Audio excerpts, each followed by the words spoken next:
What does it take to create a vibrant, thriving life? First, the sad news is that Thoreau was right. Most people are leading quiet lives of desperation, lacking in meaning, fulfillment, and vitality. But we choose more. We choose to create extraordinary lives.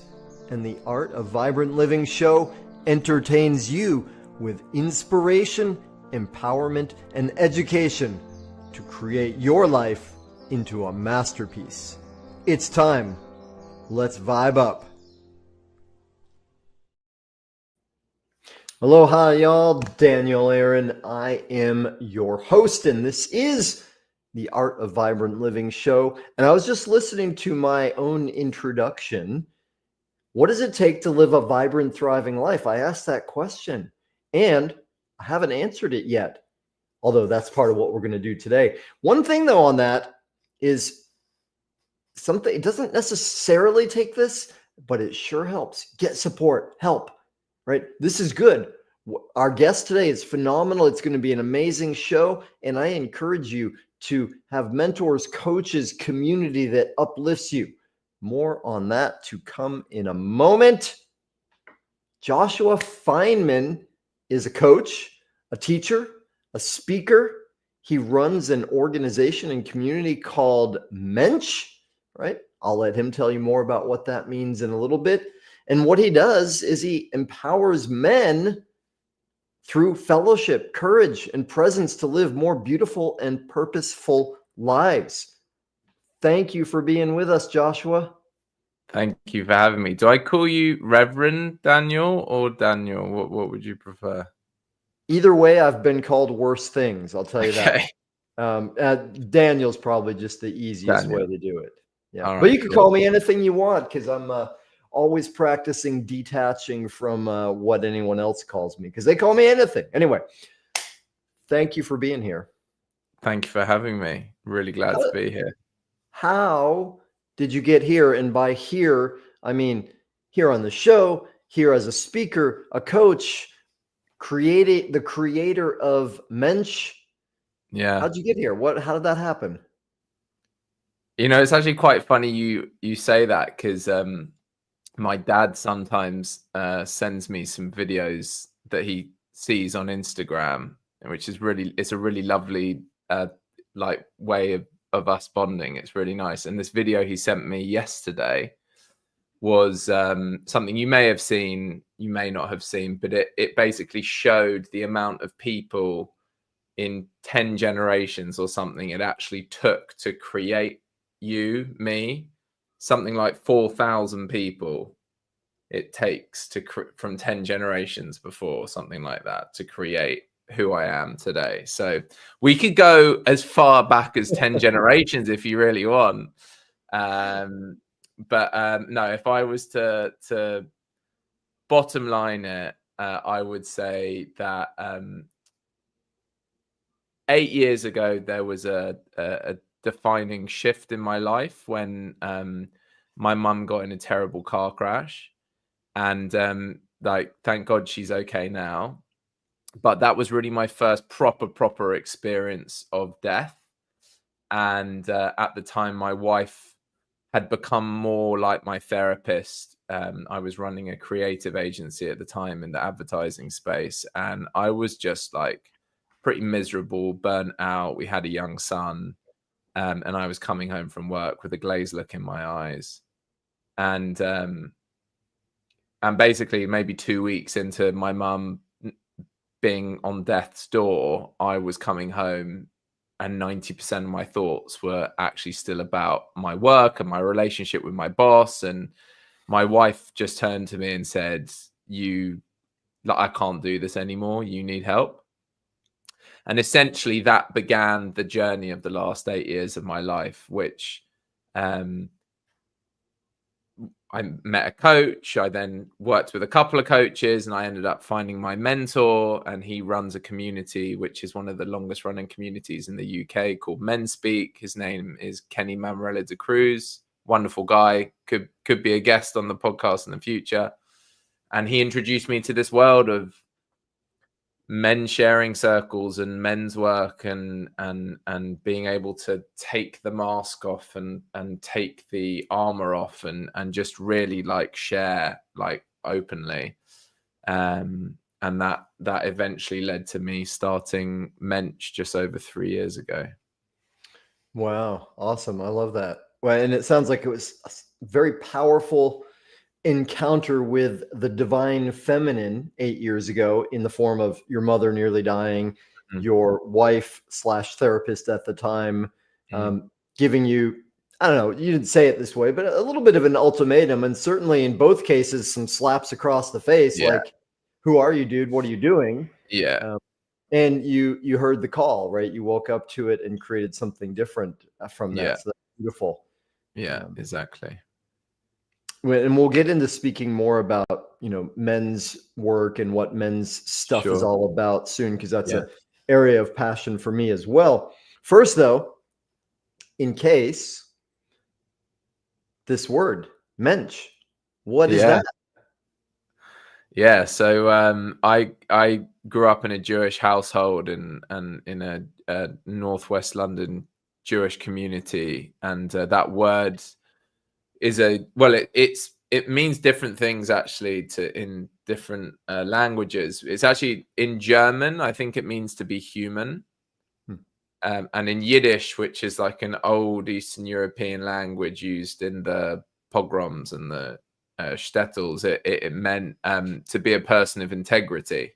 And generally speaking, that word is used for men, although it can apply for any human being. And when I was thinking about, I was supporting my mentor with his community and running and facilitating groups and doing work there. And then at some point I felt like I plateaued and I wanted to start my own group just for the first time. And I thought, just the word came to me of, I think I'm going to call it Mensch. And I didn't realize what that meant until after I said that. And then when I looked at the translation being, it's a person of integrity, I'm like, well, that's bloody perfect, because that is literally what this work is about. So I called it Mensch, and it's gone on from there. Yeah, I love that. I love when, however we refer to it, divine forces align, synchronicity comes Yeah. about. We're Yeah. tapped into something that we didn't even realize. Yeah. And so, well, we might as well ask this too. Why is integrity such an important part of it? Well, integrity, again, like really actually looking into the word, it comes from a Latin word, integritas, and that is about alignment. And essentially, integrity for me is about, am I in alignment? Are my actions in alignment with my words? Are my words in alignment with my thoughts? And am I living in full alignment? Am I living in full authenticity? And that, for me, whether it's men's work or women's work or just any of this world that we live in, that's really at the core of what I've experienced in this world. Is actually, the further I've stepped into my integrity, the further I've stepped into real alignment with who I am and what my values are and how I want to be remembered, the more joyful and purposeful life is. So integrity is kind of the gateway to me for all the things that people are seeking in life. 100% with you, and it's a core component of my work with people and philosophy in my life. And I will play angel's advocate for a moment with you. Most people, I'm going to just be blunt and honest about this. Most people don't give a hoot about integrity and don't consider it, let alone live their life with integrity. So I heard everything you said, and so what? What does it matter? Well, I'd play angel's advocate back and say that I don't agree. I think my belief is that most people in the world do. They just don't know what it is. Like most men who come to me don't know what they're seeking, but they know that there's more to life than what they've experienced. Mm. And they're seeking a certain level of depth that can't be fulfilled by the things that their culture or their community or the way they've been brought up has told them is this is how you should live your life. So the blueprint that a lot of people that I come into contact with have lived their lives by, and they've ticked all the boxes, and yet they're still not feeling fulfilled or happy. So, and I meet a lot of people who are in that box. So I'm not sure if most people couldn't give a hoot about integrity. I just think most people haven't had the chance to properly explore it. Okay, thank you. Yeah, and please do always Angels advocate back, push back. That's super useful and interesting for me because, yeah, it kind of does bring the question to me. The way I hear that is, well, would everybody live with solid integrity if they knew the importance of it, right? Sure. Yeah. Because I'm with you. It's a gateway to everything we want, right? It's Yeah. the price of admission, or one of the prices of admission, right? Yeah. So, what do you? I mean, let me ask you this way: when men come to you, Yeah. do you find that they are living with integrity at that point? I know that's very broad in general, but see what Sure. you can do. So yeah, I think actually maybe where like I would agree with your statement is that a lot of the pushback that I generally get is from men or from people who find out what I'm doing with Mensch are things along the lines of I don't need this. I've already got good friends. Like I'm pretty happy in my life. I don't need this. And often what I'm hearing underneath that is I won't explore something like this until something is broken and needs fixing. So I think actually where I kind of agree with your piece before is that I think most people find it hard to see the value in something until something's broken and it needs fixing. Whereas I believe like the wisest people, you know, the best athletes train every single day. Like like for me to even have my teeth clean, I brush them every single day. So it's the same thing with this, that like I can wait until my teeth fall out or I've got a leg broken to go to the hospital, or you know, but maybe actually if I stretch and went to the gym every day and floss my teeth, I wouldn't have to do that. So where I agree with you is that I think for most people they can find it quite difficult to see that when something isn't broken that it's worth pursuing.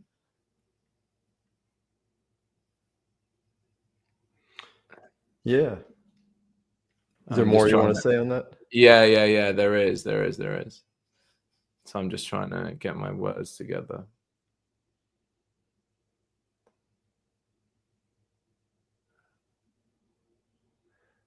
All right. Well, as that is coming to you, Yeah. and I'm sure it'll come back up. I'll say this and see what it sparks for you.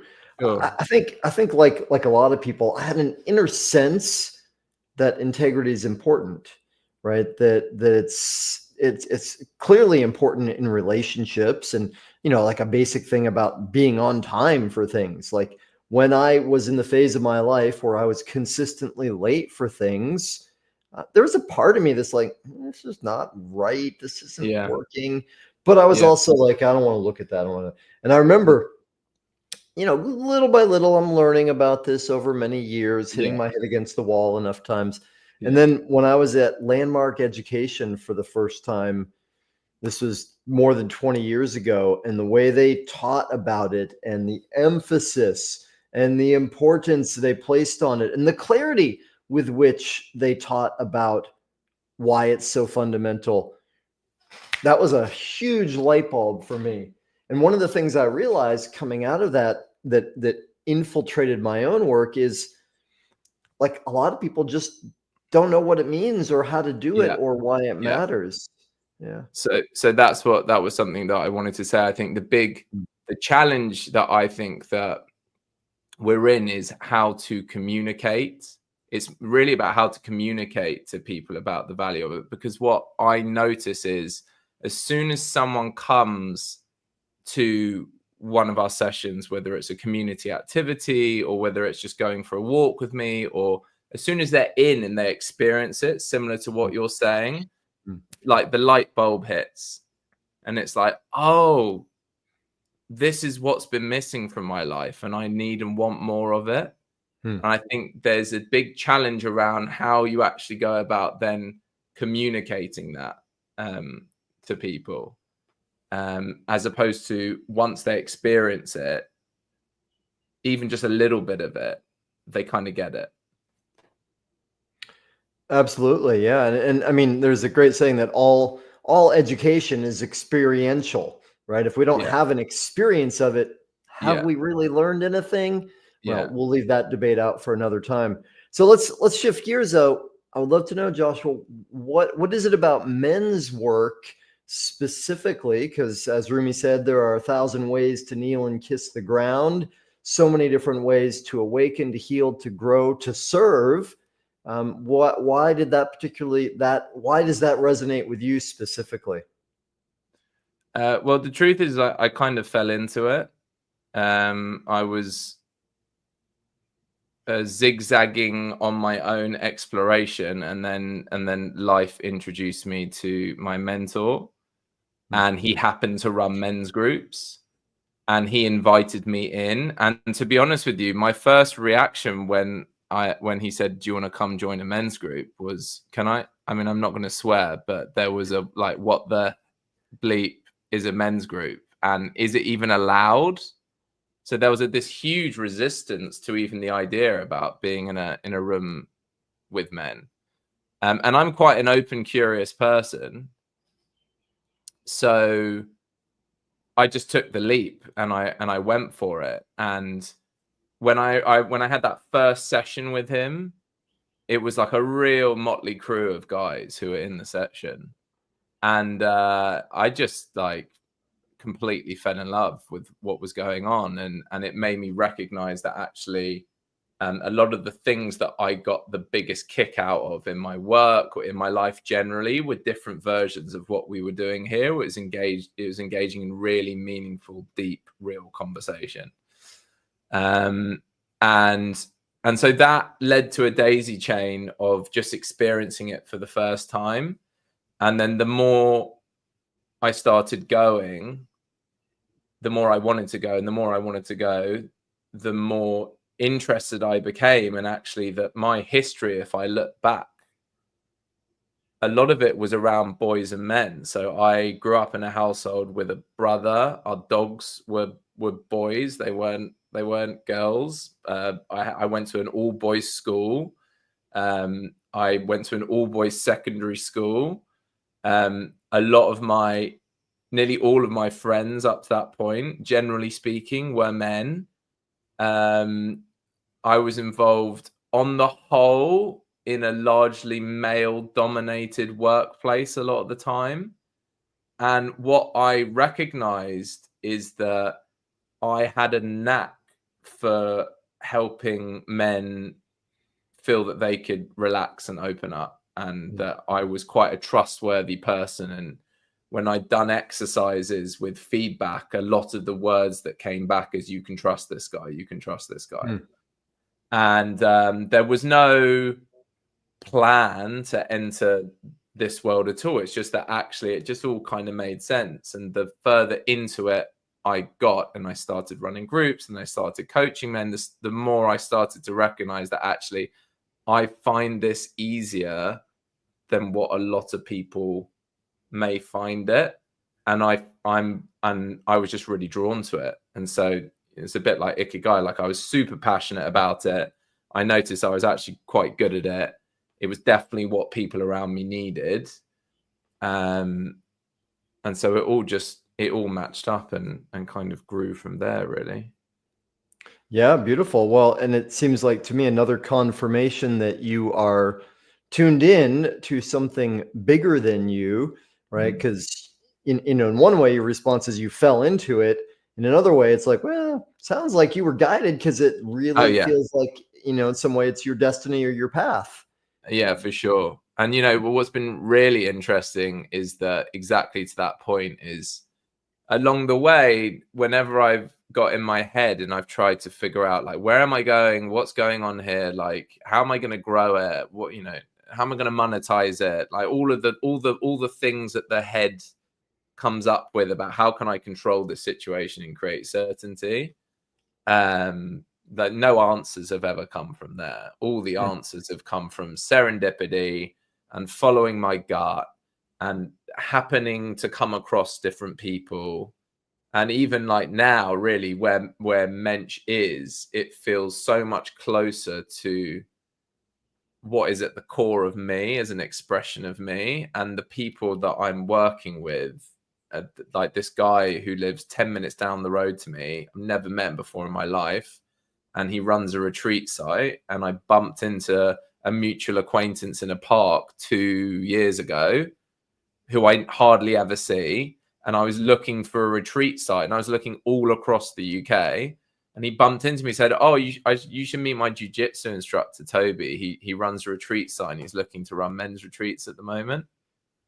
And so like all that has come from just kind of being guided towards something, and now like we're like brothers who live 10 minutes down the road to each other, basically.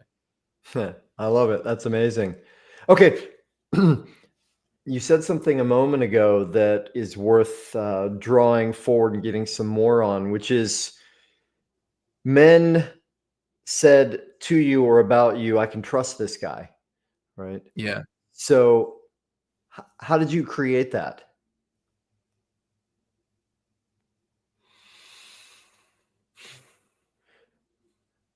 Or I could say it in another way too, No, if no, you no, no, want. no. But, I'm. This is like a.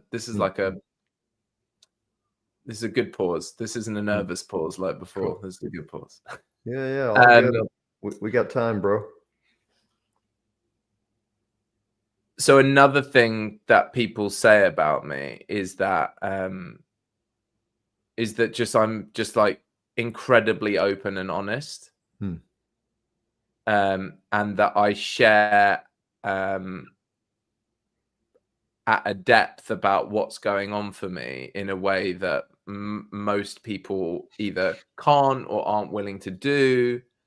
Um, and so I think I wouldn't call it modeling, but I suppose when I'm with other guys, like I'm happy to share Hmm. what the hell is going on for me. And I think it allows them to see, oh, if he's able to go there, maybe I can go there as well.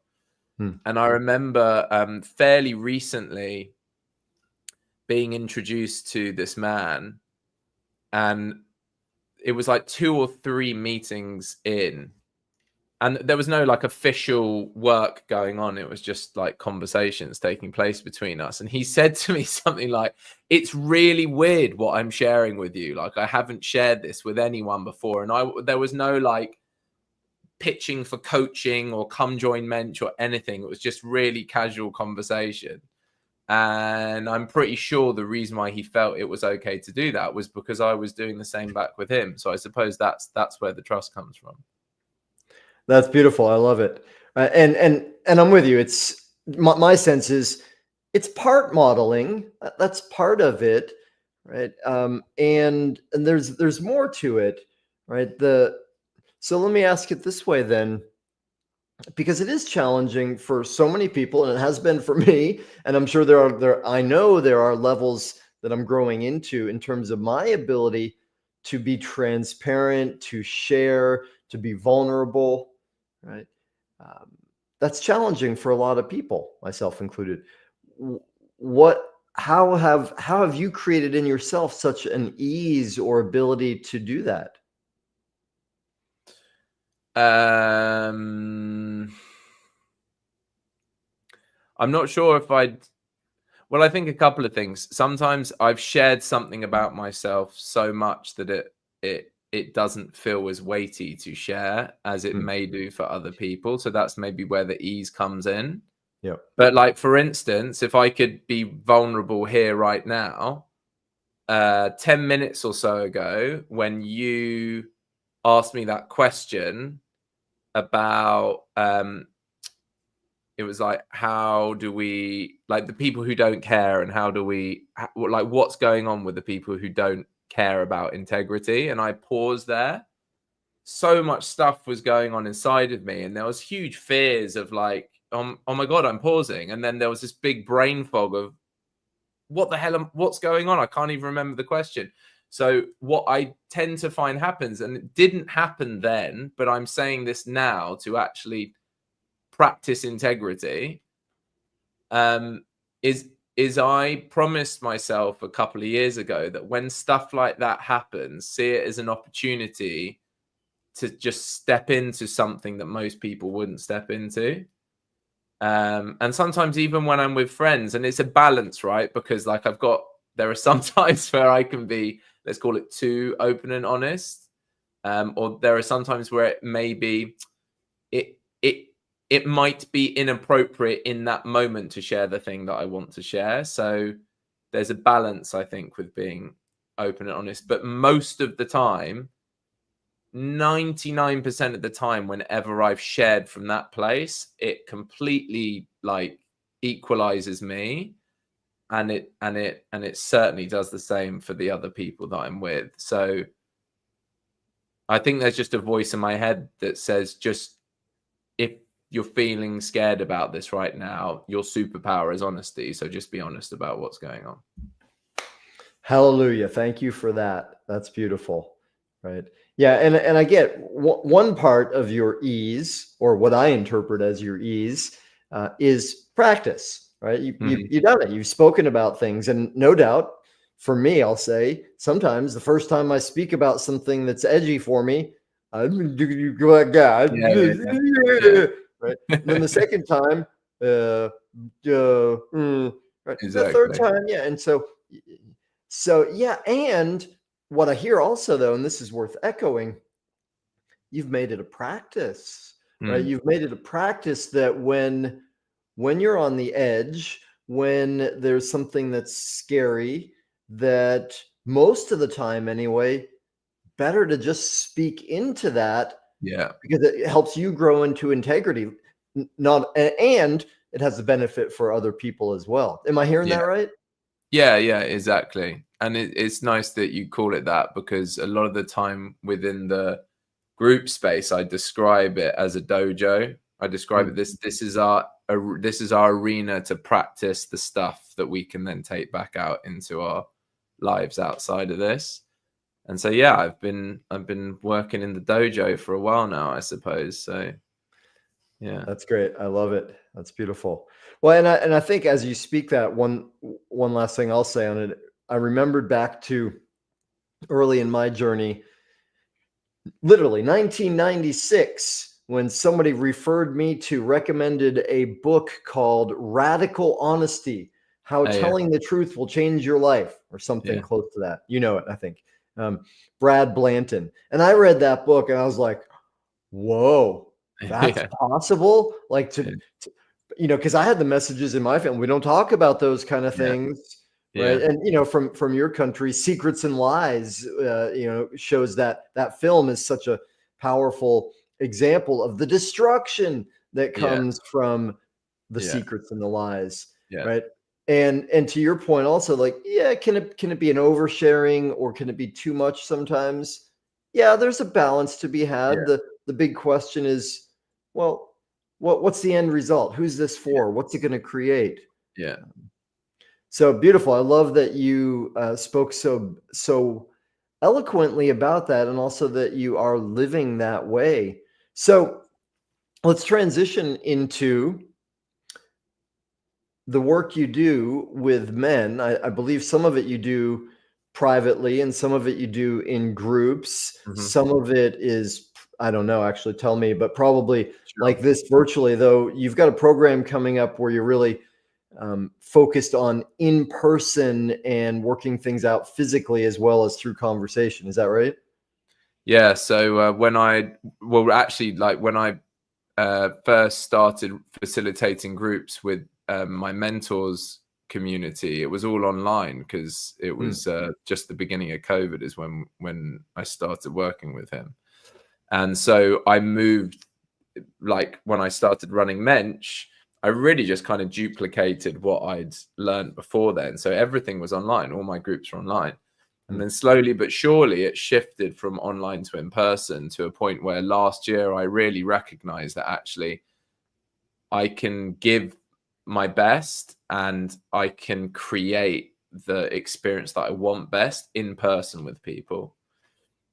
And I mentioned my retreat partner to you, but we've run a number of kind of one-off retreats for just under 2 years now, maybe like 18 months or so. But we started a year ago running these Friday morning community-wide activities together. And basically it was a Friday morning ritual where we practiced some yoga, some cold water immersion, some sauna, and then we would have like a small check-in as a group with like a home cooked meal. And like I had a light bulb moment earlier this year that actually a lot of men who come to that leave absolutely recharged, re-energized, like ready to take on the world just from a few hours of being in his environment and being in that kind of shared space. But a lot of them don't have it as an actual ritual or a practice. They'll come back every few months or so. So I just had the bright idea that why not combine the core offering that Mensch has, which is you meet as a private group every 2 weeks, once a month in person, once a month online. And instead of meeting in person in like an office in London, why don't we have that session at my retreat partner's site? And that's kind of the main focus of our time together is that we'll be there in nature, moving our bodies, getting freezing cold and then sweating and then coming together after we've like really done some body work to then have a conversation around a fire pit with some nice home cooked food. So that's where we're at with that. So that's really, really exciting. And I'm about to launch in 6 weeks the first new iteration of what that core experience is for groups, which is cool. That's super cool. I love it. Yeah, I'm ready to get on a plane and fly over there. Yeah, whenever you're here, you let me know. Yeah, thank you. Okay, so Joshua, as time's flying along for us here, no doubt there are going to be some people, men and maybe some women too, who would like to learn more about what you're doing and get connected to you. So, what's the best way for people to reach you? I am well, first you can visit the website bemoremensch.com, and secondly just drop me an email, josh@bemoremensch.com, if you want to get in touch. I'm on LinkedIn. I have profiles on other social platforms, but I've got to be honest, I don't really use them. So if you want to get in touch with me, email me or drop me a note on LinkedIn. That's where probably I'm most active. And yeah, it'd be great to hear from you. Yeah, beautiful. Thank you. Okay. And in case anybody is with us by audio and not video, I will spell that out. Be More Mensch is BEMOREMENSCH.com. And if you want to send an email to Joshua, leave out the UA. It's josh@bemoremensch.com. So fantastic. Is there anything, Joshua, that I haven't asked you that that you would like to bring forward now?